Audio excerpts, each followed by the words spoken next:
دین کی سمجھ، دین کا فہم جس انسان کو نصیب ہو جائے، یہ اس بات کی دلیل ہے کہ اللہ رب العزت نے اس انسان سے بھلائی کا ارادہ فرما لیا ہے۔ جیسا کہ کل کی نشست میں یہ بات بنیادی طور پہ عرض کی گئی تھی کہ دین پوری زندگی گزارنے کے طریقے کو کہتے ہیں، اور دنیا میں دین صرف اسلام ہے۔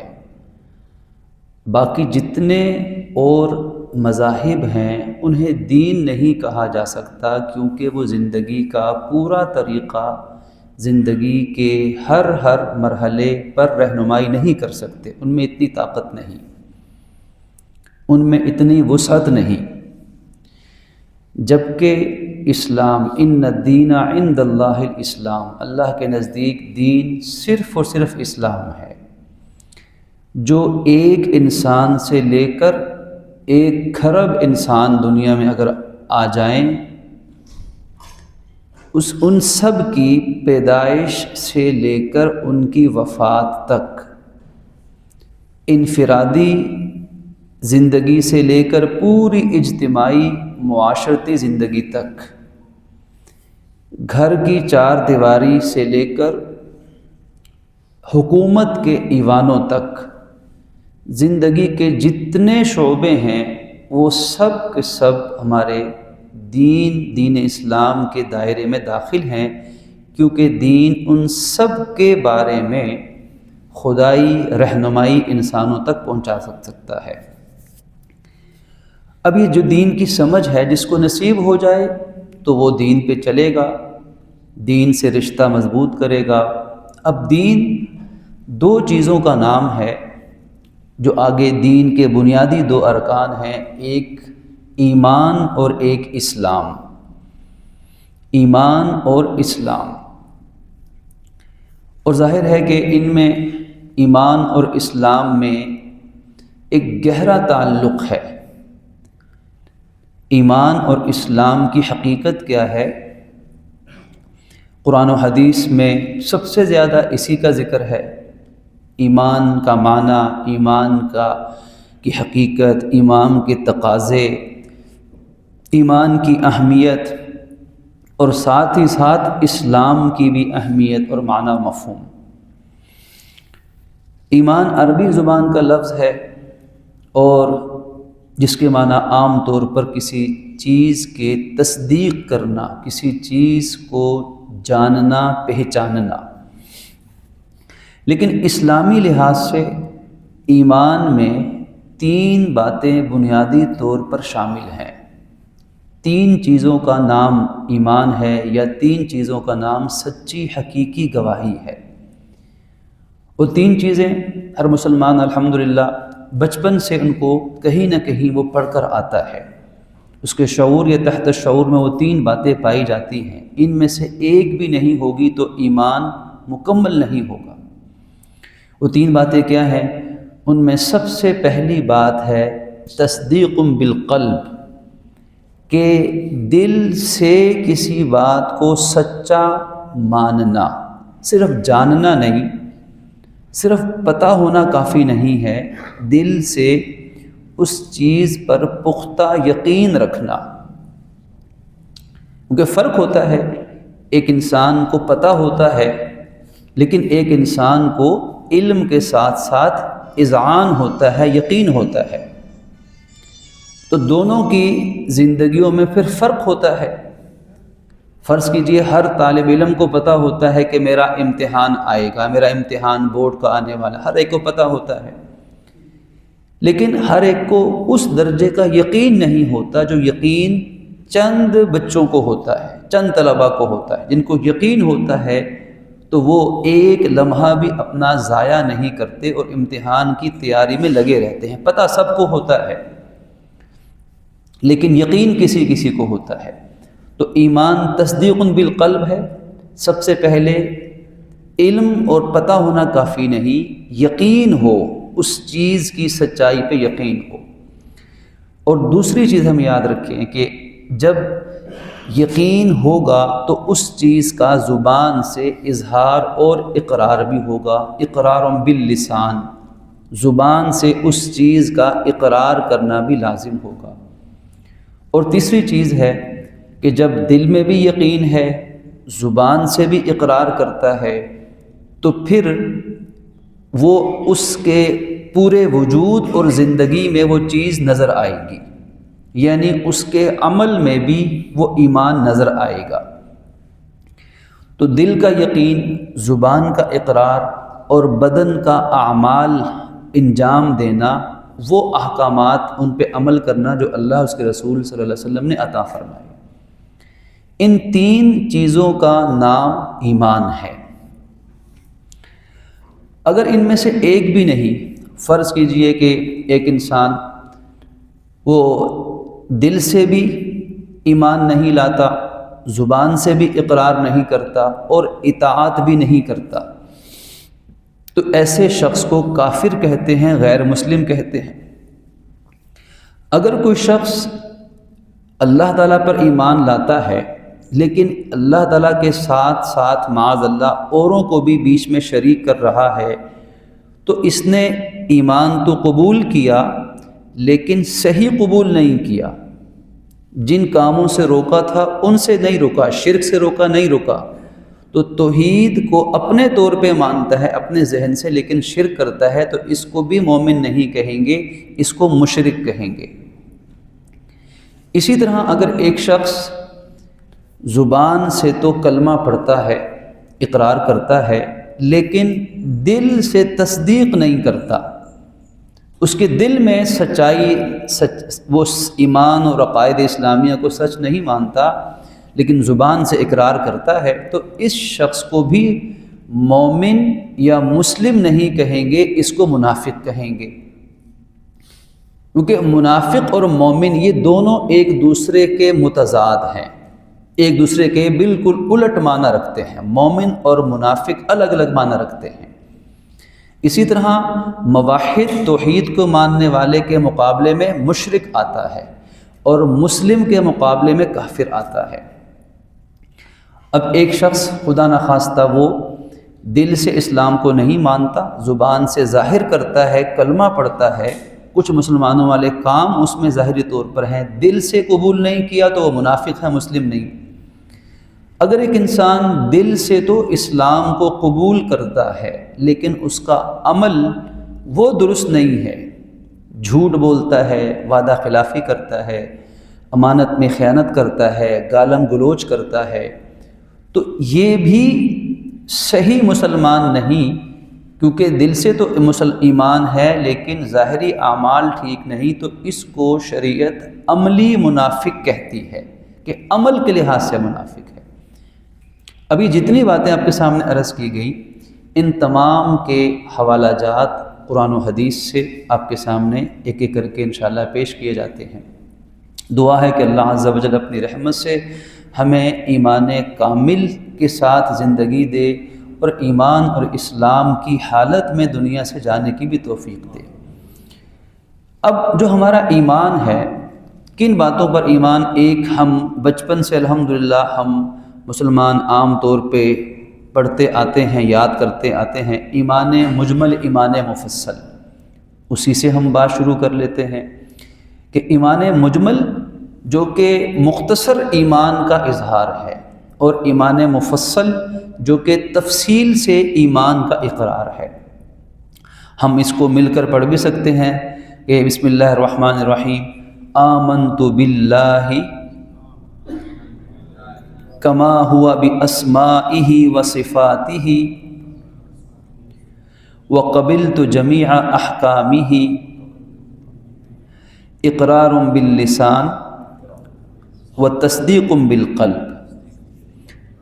اب الحمدللہ ہم نے ایمان کا اظہار بھی کیا، تجدید بھی کیا، اس کے معنی بھی ہم جانتے ہیں کہ میں ایمان لایا اللہ تعالیٰ پر جیسا وہ اپنے ناموں اور اپنی صفات کے ساتھ ہے، میں اس کے مطابق اس پر ایمان لایا، اور میں نے اللہ تعالیٰ کے تمام احکامات کو قبول کر لیا، اور اس کا میں زبان سے اقرار بھی کرتا ہوں اور میں دل سے اس کی تصدیق بھی کرتا ہوں۔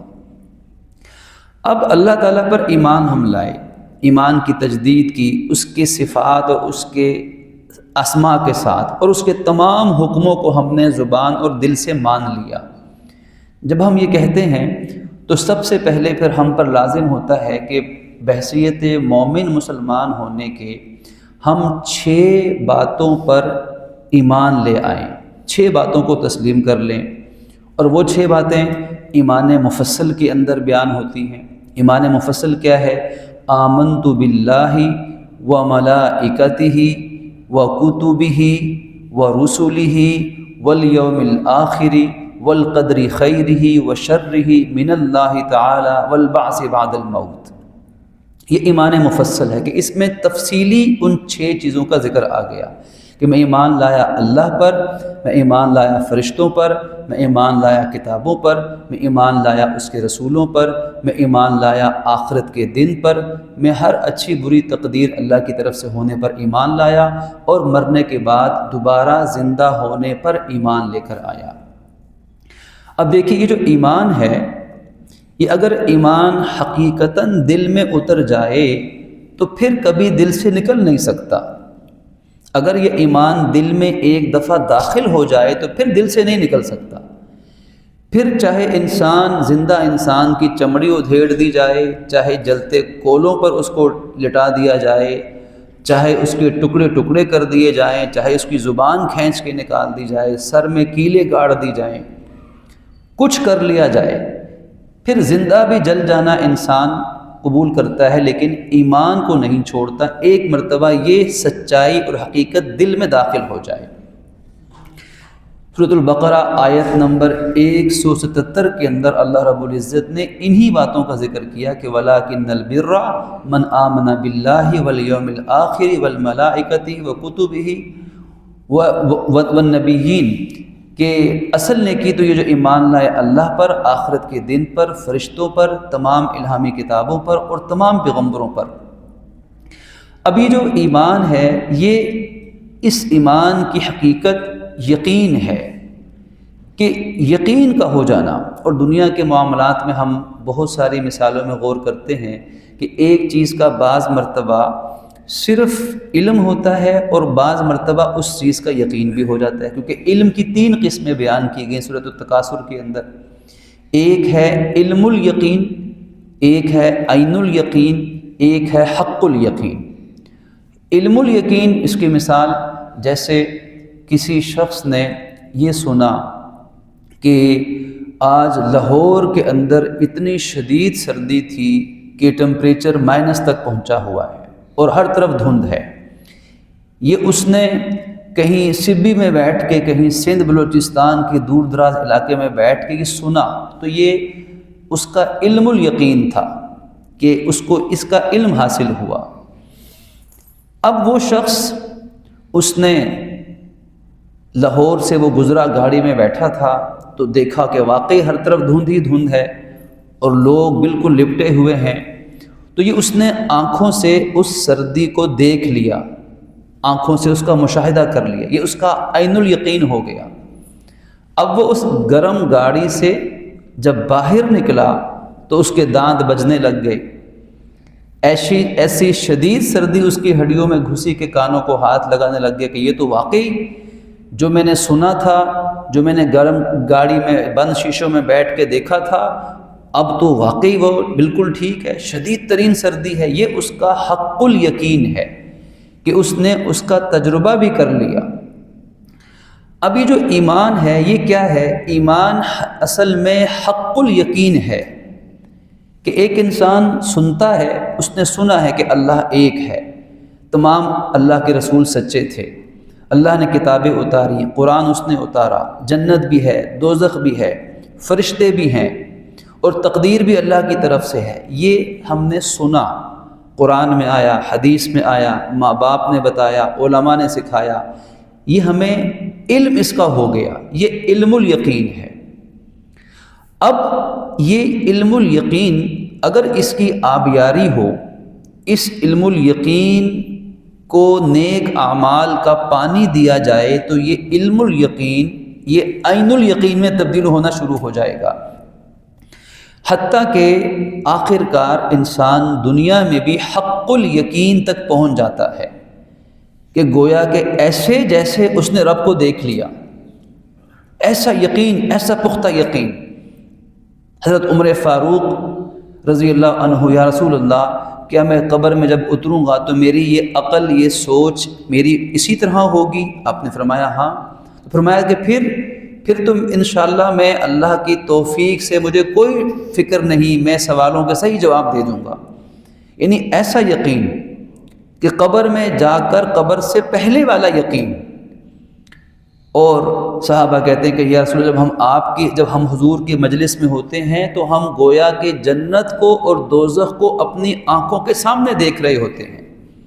یعنی حضور کی محفل میں بیٹھ کر یہ یقین اس حد تک ہے جیسے گویا کہ آنکھوں سے دیکھ رہے ہیں، ایسا یقین ہے۔ اور صحابہ کرام کی جو قربانیاں تھیں، ان قربانیوں کے پیچھے یہی یقین کی طاقت موجود تھی۔ ایک صحابی فرماتے ہیں کہ اللہ کے نبی صلی اللہ علیہ وسلم نے جو فرما دیا، حق فرمایا، سچ فرمایا، کہ میری آنکھ غلط دیکھ سکتی ہے، میرے آنکھ کا دھوکہ لگ سکتا ہے، کان غلط سن سکتے ہیں، دماغ غلط فیصلہ کر سکتا ہے، لیکن جو حضور پاک نے ایک مرتبہ فرما دیا وہ 100% سچ ہے، اس میں کوئی شک کا امکان نہیں۔ تو یہ جو یقین ہے جتنا پختہ ہوگا اتنا ہی انسان کا عمل ٹھیک ہوگا، انسان کی زندگی درست ہوگی۔ جتنا یقین کمزور ہوگا اتنا ہی زندگی کے اندر ایمان، نیک اعمال میں کمزوری آتی چلی جائے گی۔ قرآن مجید میں اللہ رب العزت نے شروع میں سورہ بقرہ کے اندر ایمان والوں کی خوبی بیان کی، وَبِالْآخِرَةِ هُمْ يُوقِنُونَ، کہ وہ آخرت پر یقین رکھتے ہیں، یقین کامل رکھتے ہیں۔ اسی طرح آپ دیکھیے کہ جو صحابہ کرام کا ایمان تھا، اس کی بڑی ایک ایمان افروز مثال ہے۔ حضرت زنیرہ رضی اللہ تعالی عنہا ایک صحابیہ ہیں، اور عمر رسیدہ بوڑھی صحابیہ ہیں، عمر رسیدہ صحابیہ ہیں، انتہائی غریب ہیں، اور غربت کی وجہ سے اپنا گزر بسر کیسے کرتی ہیں، لوگوں کے مکے میں، لوگوں کے گھروں میں کام کر کے اپنا گزر بسر کرتی ہیں۔ ایسی غربت، ایمان قبول کر لیا، مکہ مکرمہ میں ایمان قبول کر لیا۔ اب جب مشرکین مکہ کو پتہ چلا کہ اس بوڑھی عورت نے، زنیرہ نے اسلام قبول کر لیا ہے، تو ان کو بلایا، اس معمر خاتون کو بلایا اور ان سے پوچھا کہ کیا تم نے بھی محمد کا کلمہ پڑھ لیا ہے؟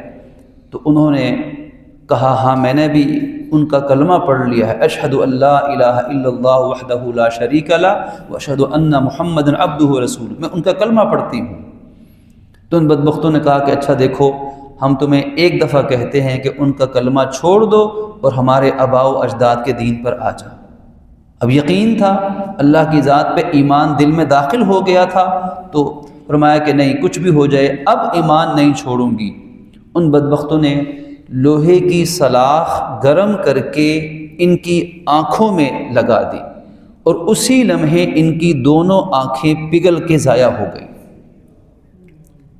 اور اس تکلیف کو انسان سمجھ نہیں سکتا۔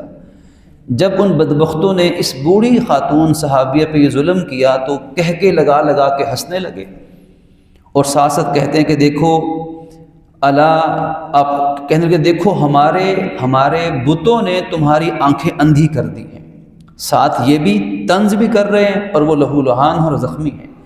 لیکن ایمان کیسا تھا کہ اللہ جو کرتا ہے رب کرتا ہے، رب کے سوا کوئی کچھ نہیں کر سکتا۔ تو جب وہ کہتے کہ لات و عزیٰ نے تمہاری آنکھیں اندھی کر دی ہیں، تو وہ صحابیہ فرماتی ہیں الا لا تضر اللات والعزیٰ، یاد رکھو لات اور عزیٰ جیسے بت کچھ نہیں کر سکتے، کوئی نقصان نہیں پہنچا سکتے، اور ما اذهب بصری الا اللہ، میری نگاہیں اگر ان کی بینائی اور روشنی چلی گئی ہے تو اللہ کے حکم سے چلی گئی ہے۔ فرماتے ہیں کہ جو ہی جب یہ صحابیہ نے، اس خاتون نے یہ الفاظ اپنی زبان سے ادا کیے، اللہ رب العزت نے اس یقین کی برکت سے ان کی آنکھوں کی بینائی دوبارہ عطا فرما دی، آنکھیں بحال ہو گئی، رب نے کرامت کا اظہار کر دیا۔ تو یہ یقین کی طاقت تھی۔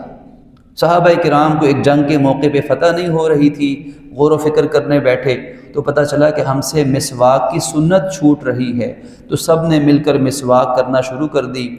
دشمن نے سمجھا کہ شاید اب یہ مسلمان تو ہمیں ختم کرنے کے تلے ہیں کہ ہمیں چبا ڈالیں گے، اسی روب سے ان کا مورال ڈاؤن ہوا، ان کے حوصلے پست ہوئے، اللہ نے ان کو فتح عطا فرما دی۔ ایک سنت چھوٹنے کی وجہ سے ناکامی، شکست، اور سنت پہ اتنا یقین تھا کہ پہلے سنت پوری ہوگی پھر اللہ فتح عطا فرمائے گا۔ وہ کیا تھا؟ وہ یقین کی طاقت تھی کہ بحر ظلمات میں دوڑا دیے گھوڑے انہوں نے، کہ جب ایران فتح ہوا تو صحابہ کرام نے اپنے گھوڑے دریا کے اوپر بھگائے، اور اس دریا کے پانی سے گھوڑوں کے سم تک گیلے نہ ہوئے، اور ان ایرانیوں نے دیکھا کہ یہ تو انسان نے کہ اور ہی مخلوق ہے، تو دیو آمدن کہ یہ جنات آ گئے، اور یہ کہہ کے دوڑتے ہیں، اور اللہ مسلمانوں کو فتح عطا فرماتا ہے۔ یقین کی طاقت ہے کہ جب یہ یقین، یہ علم یقین بن جائے، یہ ایمان عین الیقین بن جائے، کہ یقین ہو جائے اللہ رب العزت کی توحید پر، حضور کی نبوت، انبیاء کی رسالت پر، مرنے کے بعد کی زندگی پر، قرآن اللہ کی آخری حتمی کتاب ہے، آسمانی کتابوں پر، فرشتوں پر، کہ میری تقدیر، میرے تقدیر لکھنے والے مالک کے حق میں ہے، اس پہ یقین کامل ہو جائے۔ جب یقین ہوگا زندگی بدل جائے گی۔ زندگی کیوں نہیں بدلتی؟ نمازیں بھی پڑھتے ہیں، روزے بھی رکھیں گے، حج بھی کر کے آ جاتے ہیں، لیکن زندگی تبدیل نہیں ہوتی۔ خالق نے سچا اعلان کیا تھا، ان الصلاۃ تنہا عن الفحشاء والمنکر، کہ نماز تمام بے حیائی اور بری باتوں سے انسان کو بچاتی ہے، لیکن نماز پڑھنے کے باوجود جھوٹ ہے، نماز پڑھنے کے باوجود ظلم ہے، نماز پڑھنے کے باوجود دیگر برائیاں ہیں۔ کیوں؟ کیونکہ نماز تو ہے لیکن یقین سے خالی ہے، یقین سے خالی ہے۔ نماز تو پڑھ لی لیکن جس ایمان کے ساتھ دعا چاہیے تھی، نماز چاہیے تھی، اس ایمان کی پختگی میں کمی ہے۔ اور صحابہ کرام کے بارے میں ابھی ہم یہ ذکر کر رہے ہیں کہ ایمان کی پختگی کیا چیز ہے، ایمان دل میں کیسے داخل ہوتا ہے اللہ تعالیٰ کی توفیق سے۔ لیکن بعض لوگوں کے ذہنوں میں شک کی بیماری ہوتی ہے، کیونکہ شک یقین کی یقینی موت ہے۔ ایک آدمی ہر چیز میں شک کرتا ہے، وہ کسی چیز پر یقین کرتا ہی نہیں، تو اس کا نفسیاتی مسئلہ ہے۔ اس کو شک کی بیماری کہاں سے لگی، اس کی کھوج لگانے کی ضرورت ہے۔ اس کو تو ہر چیز میں شک ہوگا، رات کے وقت پتہ نہیں رات ہے کہ نہیں، شک دن سورج نکلا ہوا پتہ نہیں دن ہے کہ نہیں، تو لوگ تو اگر شک کرنے پہ آ جائیں تو اس پہ بھی شک کریں گے۔ جیسے کسی کو رب کی ذات میں شک ہے کہ رب خدا ہے یا نہیں۔ دور حاضر کا سب سے بڑا فتنہ یہی فتنہ ہے کہ خالق کا انکار کر دو۔ جب خالق کا انکار کر دو گے تو کوئی منوانے والا ہوگا ہی نہیں، پہ اپنی مرضی کرتے رہو۔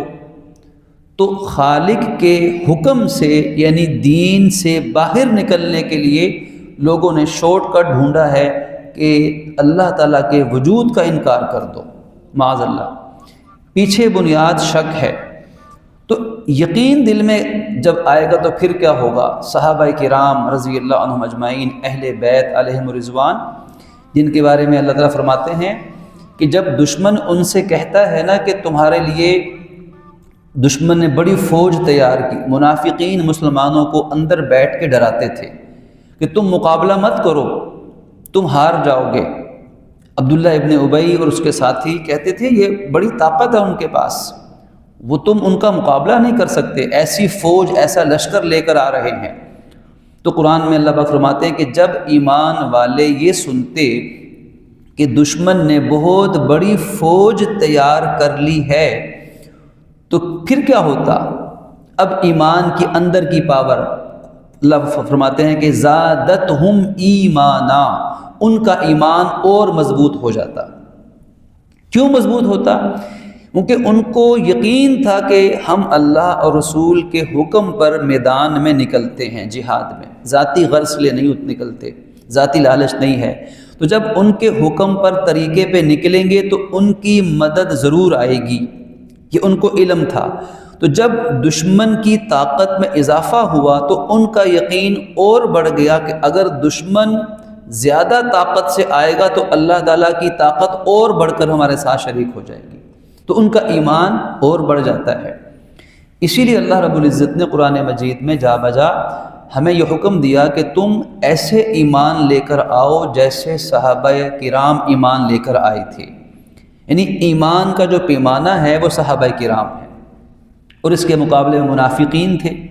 منافقین، اب آپ دیکھیے کہ کیا ایسا بھی ممکن ہے کہ ایک انسان کلمہ پڑھتا ہو پھر بھی مومن نہ ہو، اس کا ایمان نہ ہو؟ ممکن ہے۔ سورۃ المنافقون سپارہ نمبر 28، جس میں خالق فرماتا ہے کہ اے نبی جی، سورۃ شروع یہیں سے ہوتی ہے، اذا جاءک المنافقون قالوا نشہد انک لرسول اللہ، کہ اے نبی جی منافق آپ کے پاس آتے ہیں اور آ کر کہتے ہیں کہ ہم گواہی دیتے ہیں کہ آپ اللہ کے رسول ہیں۔ اب توجہ فرمائیے گا کہ ایمان اور منافقت سمجھ آئے گی تو ایمان سمجھ آ جائے گا، ایمان سمجھ آئے گا تو منافقت سمجھ آ جائے گی۔ ایمان کا فہم، ایمان کی سمجھ ملے گی تو ایمان دل میں اتر جائے گا۔ ایمان اس وقت تک دل میں نہیں اترتا جب تک ایمان کیا ہے یہ سمجھ نہیں آتا۔ اب وہ کلمہ پڑھنے والے، خالق کہتا ہے کہ اے نبی جی یہ منافق آپ کے پاس آئیں گے، آتے ہیں اور یہ کہتے ہیں کہ ہم گواہی دیتے ہیں، یعنی نشہدو کا مطلب گواہی دینا، یعنی کلمہ پڑھنا، کلمہ شہادت پڑھنا، اور گواہی دیتے ہیں کہ آپ اللہ کے رسول ہیں۔ یہ منافق کلمہ پڑھ کے حضور کے سامنے گواہی دے رہے ہیں، تو اللہ تعالیٰ کیا فرماتے ہیں کہ اللہ تعالیٰ کو زیادہ پتہ ہے کہ حضور اللہ کے رسول ہیں، لیکن واللہ یشہد، اللہ گواہی دیتا ہے، ان المنافقین لکاذبون، کہ منافقین تو پرلے درجے کے جھوٹے لوگ ہیں، یعنی زبان سے تو کلمہ پڑھ رہے ہیں لیکن پھر بھی جھوٹ ہے، کیونکہ دل میں ایمان داخل نہیں ہوا۔ دل میں ایمان داخل، کلمہ پڑھنے کے باوجود حضور کے سامنے گواہی دے رہے، اللہ پاک کہتے ہیں جھوٹ بولتے ہو، تمہارے دل میں ایمان نہیں ہے۔ نماز پڑھتے ہیں، حلیہ مسلمانوں والا ہے، لیکن تمہارے دل میں ایمان داخل نہیں ہوا۔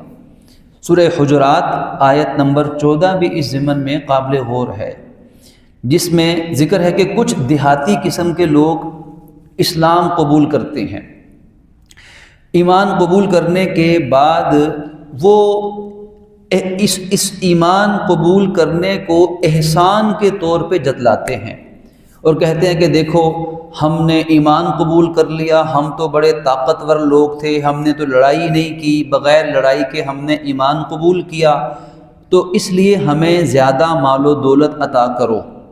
اس نیت سے وہ کہتے ہیں، قرآن نے کہا قالت الاعراب، دیہاتی کہتے ہیں آمنا، کہ ہم ایمان قبول کر چکے۔ تو خالق کیا کہتا ہے، قل لم تؤمنوا، یہ مت کہو کہ تم ایمان لائے ہو، ولیکن قولوا اسلمنا، تم یہ کہو کہ ہم اسلام لائے ہیں۔ اب یہاں ایمان اور اسلام میں کیا فرق ہے، تو یہ بات سمجھ آئے گی کہ ایمان کا تعلق ہے انسان کے دل کے ساتھ، یعنی دل، دماغ، جو دل ہے اس سے ایمان کا تعلق ہے، کہ دل کے اندر اللہ تعالیٰ کی توحید پر یقین ہے اور آخرت پر یقین ہے اور قرآن پر یقین، یہ دل کے اندر ہے، اس کا تعلق دل کے ساتھ۔ ایک آدمی کہتا ہے آمنتو، میں ایمان لایا، تو ایمان لایا کیسے پتہ چلے گا؟ وہ تو دل کے اندر ہے، دل چیر کے تو نہیں کوئی دیکھ سکتا، تو ایمان تو دل کے اندر ہے۔ اب اس کا اظہار ظاہر سے ہوگا کہ وہ مسلمانوں والے اعمال بھی سر انجام دے گا۔ تو ایمان دل سے متعلق ہے اور اسلام بدن کے ظاہر سے متعلق ہے۔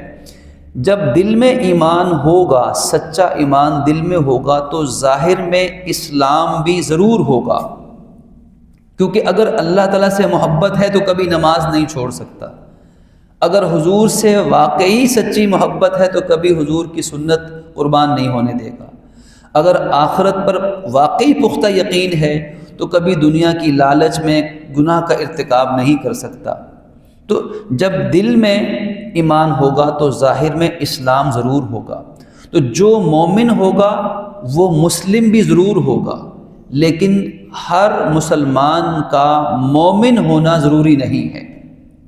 ہر مسلمان کا مومن ہونا ضروری اس لیے نہیں کہ ظاہر میں تو اسلام ہے لیکن ہو سکتا ہے دل میں ایمان نہ ہو، جیسے کہ اس آیت نمبر 14 سورہ حجرات کے اندر ہے کہ وہ کہتے تھے ہم ایمان لے آئے، لیکن خالق نہ کہ ابھی تم ایمان نہیں لے کر آئے، تم تو ایمان، اگر تم واقعی ایمان لے کر آتے تو تم حضور پر اس طرح آ کر اپنے ایمان کا احسان تھوڑی جتلاتے کہ ہم ایمان لائیں تو ہمیں مزید بھی عطا کریں، کیونکہ وَلَمَّا يَدْخُلِ الْإِيمَانُ فِي قُلُوبِكُمْ، ایمان ابھی تک تمہارے دلوں میں داخل نہیں ہوا۔ زبان سے تو کہہ دیا آمنا، لیکن دل میں ایمان نہیں گیا ابھی۔ اس لیے تم کیا کرو، تم پہلی بات دل سے ایمان قبول کرو، ایمان کو دل میں جگہ دو یقین اور پختگی کے ساتھ، اور پھر کیا کرو، وَإِن تُطِيعُوا اللَّهَ وَرَسُولَهُ، اگر تم اللہ اس کے رسول کی اطاعت کرو گے تو تمہارا کوئی عمل ضائع نہیں جائے گا۔ یعنی تم دل سے ایمان قبول کرو اور سچی اطاعت کرو، اور اللہ نے تم پر احسان کیا کہ تمہیں ایمان اور اسلام کی توفیق بخشی۔ تو اصل چیز کیا ہے کہ ایمان اور یقین دل میں داخل ہو جائے۔ آپ کے سامنے یہ چند حوالہ جات پیش کرنے کا جو بنیادی مقصد وہ یہ ہے کہ ایمان قبول کرنا اور پھر اس ایمان کو یقین کی حد تک لے کر جانا، گویا کہ آنکھوں سے دیکھ رہے ہیں ایسا یقین۔ اسی لیے قرآن، اسی لیے احادیث میں آپ دیکھیں کہ اعلیٰ ترین عبادت کیا ہے کہ تم اللہ کی بندگی ایسے کرو گویا کہ تم اسے دیکھ رہے ہو، اور اگر تم سے یہ نہیں ہو سکتا تو پھر ایسے بندگی کرو کہ وہ تمہیں دیکھ رہا ہے۔ تو پہلا رتبہ تو بہت اونچا ہے، اس کے لیے بڑا یقین کامل مضبوط ایمان چاہیے، جیسا کہ انبیاء کرام کا ہوتا ہے، اللہ کے بہت مقرب بندوں کا ہوتا ہے۔ لیکن عام مسلمانوں کا ایمان اگر اس درجے میں نہیں ہوتا تو یہ تو ہر کوئی کر سکتا ہے کہ وہ یوں نماز پڑھے، یوں دکانداری کرے، یوں تجارت کرے، یوں حقوق العباد ادا کرے، اس حسن سلوک سے لوگوں سے ملے، اس یقین کے ساتھ انصاف کے فیصلے کرے کہ میرا رب مجھے دیکھ رہا ہے۔ تو یہ تب ہوگا جب اس کا ایمان ٹھیک ہوگا، ایمان مضبوط ہوگا، ایمان دل میں داخل ہو چکا ہوگا۔ اسی لیے اللہ رب العزت قرآن مجید میں سورہ النساء کی آیت نمبر 134 پہ توجہ فرمائیے گا۔ خالق کیا کہتا ہے، یا ایھا الذین آمنوا آمنوا باللہ ورسولہ، کہ اے ایمان والو ایمان لے کر آؤ۔ سورہ نساء آیت نمبر 134۔ اب یہاں سوال ہے کہ پہلے اللہ فرماتے ہیں کہ اے ایمان والو، تو جن کو ایمان والو کہا انہی کو فرمایا جا رہا ہے کہ آمینو، ایمان بھی لے کر آؤ، ایمان والو ایمان لے کر آؤ۔ تو یہ کیا بات ہوئی کہ ایمان والوں کو کہا جا رہا ہے کہ تم ایمان لے کر آؤ، اور کس پر لے کر آؤ؟ وہی عقائد جو بھی عرض کیے، اللہ پر، رسول پر، کتابوں پر، جو حضور پر کتاب اتری قرآن اس پر، جو پچھلے انبیاء پر اتری ان پر بھی، اور جس نے انکار کیا اللہ کا، فرشتوں کا، کتابوں کا، رسولوں کا اور آخرت کا، فقد ضل ضلالا بعیدا، وہ دور کی گمراہی میں جا پڑا۔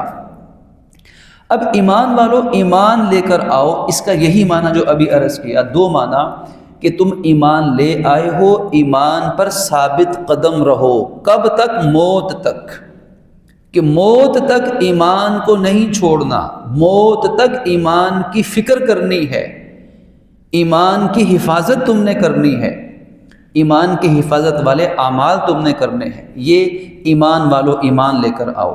اور دوسرے معنی کہ صحیح معنی میں ایمان لے کر آؤ۔ صرف زبانی کلمہ پڑھ لینے سے بات نہیں بنے گی، اس ایمان کی حقیقت دل میں بٹھاؤ، دل کے اندر یقین بٹھاؤ کہ اللہ وحدہ لا شریک ہے۔ تو جب یہ کام ہوگا تو ایمان مضبوط ہوگا، تو پھر نیک عمل کی راہ خود بخود ہموار ہو جائے گی۔ ہر نیک عمل کے لیے ایمان شرط ہے۔ سورہ نحل کی آیت نمبر 97، ہر نیک عمل قبول ہونے کے لیے یہی ایمان شرط ہے۔ فرمایا کہ من عمل صالحا من ذکر او انثی، کہ جس مرد یا عورت نے نیک اعمال کیے وہو مؤمن، لیکن شرط ہے اس حال میں کہ وہ سچا مومن ہو، یعنی نیک عمل کی قبولیت ایمان کے ساتھ ہے۔ تو جب ایمان ہوگا، نیک عمل کیے تو اس کا کیا ریوارڈ، کیا اجر ہے؟ فَلَنُحْيِيَنَّهُ حَيَاةً طَيِّبَةً، تو ہم ایسوں کو بڑی پاکیزہ زندگی عطا کریں گے۔ تو دیکھیے، اگر سچا ایمان اور پھر اچھا عمل ہوگا تو زندگی بڑی پاکیزہ مل جائے گی، رزق بھی ملے گا، صحت بھی ملے گی، دعائیں بھی قبول ہوں گی، دل کا سکون بھی ملے گا اور دل کا چین و اطمینان ملے گا۔ اس لیے کہ جب یقین ہو جائے گا تو اطمینان ہو جائے گا، یقین اطمینان کے ساتھ ہے۔ ابھی نماز مغرب میں آپ کے سامنے سورہ فجر کی آخری آیات یہی تو پڑھی گئی، یا ایھا النفس المطمئنہ، اے نفس مطمئنہ۔ یہ نفس مطمئنہ کیا ہے؟ کہ جس کا ایمان کامل ہے۔ جب ایمان کامل ہوگا تو اطمینان بھی ہو جائے گا۔ اب ایمان کامل ہونے پر اللہ پاکیزہ زندگی دے گا، وَلَنَجْزِيَنَّهُمْ أَجْرَهُمْ بِأَحْسَنِ مَا كَانُوا يَعْمَلُونَ۔ پھر فرمایا کہ جو ایمان کے ساتھ وہ نیک عمل کریں گے نا، ہم ان نیک اعمال کے سے زیادہ ان کو اچھا بدلہ عطا کریں گے۔ تو یہ کیا ہے؟ اس ایمان کامل کی برکت ہے کہ عمل تھوڑا ہے لیکن اجر زیادہ ہے، اور اگر ایمان نہیں ہوگا تو عمل چاہے زیادہ بھی کر لے تو اجر تھوڑا بھی نہیں ملے گا آخرت کے حساب سے۔ اب یہ جو ایمان کی حقیقت آپ کے سامنے عرض کی، اس کا بنیادی مقصد اللہ تعالی ہم سب کے ایمان کو مضبوط رکھیں، ایمان کو تقویت عطا فرمائے۔ ایمان کس پر ہے؟ 5-6 باتوں پر ایمان ہے۔ سب سے پہلے اللہ رب العزت کی ذات اقدس پر ایمان ہے۔ ایمان کا سب سے پہلا رکن وہ ہے توحید الہی پر ایمان لانا۔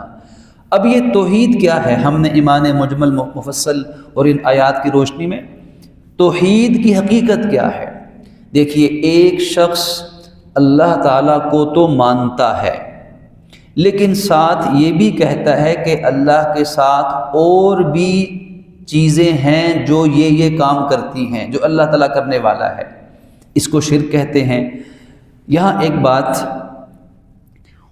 قرآن مجید نے مشرکین مکہ کے عقیدہ توحید کو بھی بیان کیا ہے کہ مشرکین مکہ وہ اللہ کو مانتے تھے، اور کیسا مانتے تھے؟ سورہ عنکبوت میں خالق فرماتا ہے وَلَئِن سَأَلْتَهُم مَّنْ خَلَقَ السَّمَاوَاتِ وَالْأَرْضَ وَسَخَّرَ الشَّمْسَ وَالْقَمَرَ لَيَقُولُنَّ اللَّهُ، کہ اگر آپ ان مشرکین سے پوچھ لیجئے کہ بتاؤ آسمان و زمین کس نے پیدا کیے، سورج چاند کس نے انسان کی خدمت میں مسخر کر کے لگائے، تو کیا جواب دیں گے؟ یقیناً کہیں گے یہ سب اللہ تعالیٰ نے کیا ہے۔ یہ کن سے پوچھا جا رہا ہے؟ مشرکین سے۔ تو وہ تو اللہ کو مانتے ہیں کہ اللہ خالق، آسمان کا بھی خالق اللہ، زمین کا بھی اللہ، سورج چاند کا خالق بھی اللہ۔ وہ تو مشرکین، قرآن خود اللہ پاک فرماتے ہیں کہ لَيَقُولُنَّ اللَّهُ، ضرور یہی جواب دیں گے اللہ کرتا ہے۔ اور سورہ یونس میں اس سے بھی آگے بات فرمائی، آپ ان سے پوچھئے کہ تمہیں آسمان و زمین میں رزق دینے والا کون ہے، اور بتاؤ کہ تمہاری آنکھوں کا، تمہارے کانوں کا مالک کون ہے، اور بتاؤ کہ کون زندہ میں سے مردہ کو اور مردہ میں سے زندہ کو کون پیدا کرتا ہے، اور بتاؤ کہ وَمَن يُدَبِّرُ الْأَمْرَ، اس کائنات کے نظام کو کون چلانے والا ہے۔ تو جواب دیں گے فَسَيَقُولُونَ اللَّهُ، تو وہ کہیں گے سب اللہ کرنے والا ہے۔ تو وہ تو پھر توحید کو ماننے والے تھے، پھر شرک کس چیز کا انہوں نے کیا؟ جس کے بارے میں اللہ کی وعیدیں آئیں، جس کے بارے میں نبی پاک صلی اللہ علیہ وسلم نے تکلیفیں اٹھائیں، ان کا حضور سے ذاتی کوئی اختلاف نہیں تھا۔ آپ کی 40 سالہ حیات طیبہ میں سب آپ کو صادق اور امین کہتے تھے، کوئی اختلاف، کوئی کردار پہ کوئی ان کو شک نہیں تھا۔ لیکن یکایک جب آپ نے نبوت کا اعلان کیا، بتوں کی نفی کی، اللہ کی توحید کو بیان کیا، تو سارا معاشرہ آپ کا دشمن بنا، مخالف بنا۔ تو وہ تو پھر بھی اللہ کو مانتے، تو اختلاف کس چیز کا تھا؟ اسی طرح دیکھیے سورہ بنی اسرائیل میں تیسری دلیل کہ وہ اللہ تعالیٰ کو کس حد تک مانتے تھے۔ اصل میں اللہ کو مانتے تھے لیکن توحید کو نہیں مانتے تھے، عقیدہ توحید کا فہم نہیں ملا۔ چونکہ فہم دین عنوان رکھا گیا، توحید کا فہم نہیں ملا۔ اللہ کو مانتے تھے لیکن فہم سمجھ نہیں تھی ان کو۔ اس کی تیسری دلیل کیا ہے کہ جب ان کو کوئی سمندروں میں کوئی تکلیف پہنچ جائے تو یا راستہ بھٹک جائے تو کیا کہتے ہیں کہ وہ کس کو بلاتے ہیں؟ الا ایاہ، صرف اللہ کو پکارتے ہیں۔ اب سمندر میں کشتی پھنس گئی، بھنور میں ڈوبنے کا خطرہ ہے، جان جائے گی، اب لات عزا منات سارے بت ایک طرف، اب صرف اللہ کو پکاریں گے کہ یا اللہ اب تو ہی بچانے والا ہے۔ سورہ لقمان میں بھی اس کی منظر کشی کی گئی، وَإِذَا غَشِيَهُمْ مَوْجٌ كَالظُّلَلِ، جب ان پر سمندر کی موجیں ایک بادل کی طرح ان پہ چھا جاتی ہیں، یعنی طوفان کی زد میں آنے لگتے ہیں، تو کیا کرتے ہیں؟ دعوا اللہ مخلصین لہ الدین، اللہ کو ہی پکارتے ہیں، دین کو اس کے لیے خالص رکھتے ہوئے۔ یعنی جب سر پہ پڑتی ہے تو تب عقل آتی ہے، تب فہم آتا ہے کہ توحید کیا ہے۔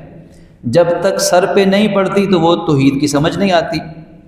اور پھر مشرکین مکہ جب حج یا عمرے کرتے تھے، طواف کرتے تھے، تو اس وقت کیا کہتے تھے؟ ترمذی شریف کی روایت ہے، آج ہم بھی تلبیہ پڑھتے ہیں لبیک اللہم لبیک، وہ بھی تلبیہ پڑھتے تھے، کہتے تھے یا اللہ میں حاضر، یا اللہ میں لبیک اللہم لبیک، لبیک اللہم لبیک، یہی تلبیہ پڑھتے تھے۔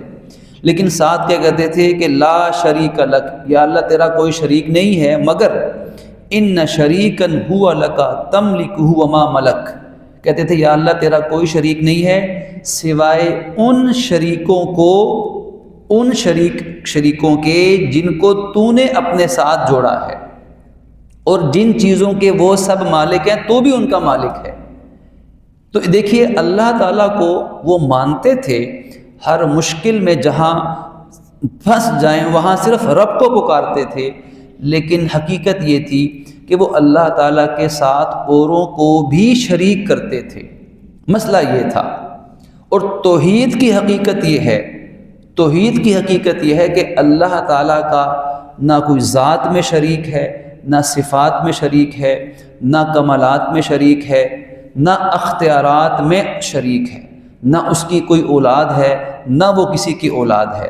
اس ساری کائنات کو چلانے میں وہ کسی کا محتاج نہیں ہے، کوئی اس کا مددگار نہیں ہے، وہ ہر چیز کو دیکھنے والا، سننے والا، ہر جگہ موجود، ہر چیز پہ قدرت رکھنے والا، وہ ابتدا سے پاک ہے، وہ انتہا سے پاک ہے، اس پر کسی کا حکم لاگو نہیں ہوتا، اس پر کسی کا زور نہیں چلتا، وہ کسی کے مشورے تک کا محتاج نہیں۔ تو جب یہ عقیدہ توحید دل میں آئے گا تو اصل میں یہی عقیدہ توحید ہے۔ اللہ تعالیٰ کی محبت پھر دل میں آئے گی، اللہ رب العزت کی عظمت دل میں آئے گی، اور اس عقیدہ توحید کی وجہ سے انسان کی زندگی بدل جائے گی۔